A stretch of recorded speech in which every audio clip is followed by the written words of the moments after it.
Personne n'entre ni ne sort du site industriel. Le message est clair. Côté salariés, au lendemain de l'annonce de la fermeture de leur usine, l'émotion est d'ailleurs toujours présente.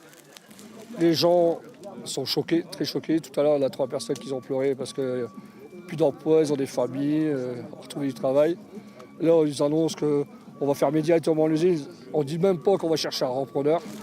129 personnes vont perdre leur emploi sur les 2 sites, à Aulnoy-Aymeries où le blocage a lieu, mais aussi à Berlaymont où sont stockés les tubes pour le forage pétrolier. Chacun ici a l'impression d'avoir tout donné pour le leader mondial du secteur, avec au final peu de retour. Comment on peut comprendre qu'une entreprise qu'on rachète en avril 2018, on la rachète pour la fermer en 2020, début 2020? Qu'est-ce que ça veut dire comme stratégie? Qu'est-ce que c'est? Ça veut dire on rachète des outils économiques pour les fermer après, pour diminuer la concurrence, pour gagner plus d'argent? Après avoir accusé le coup, syndicats et salariés souhaitent désormais réagir. Le blocage est la première étape. La seconde est de faire intervenir les politiques.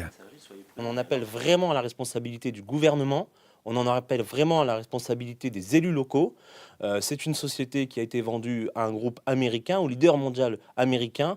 Il n'est pas possible de laisser passer ce genre de fermeture en Europe pour aller délocaliser sur des pays à bas coût.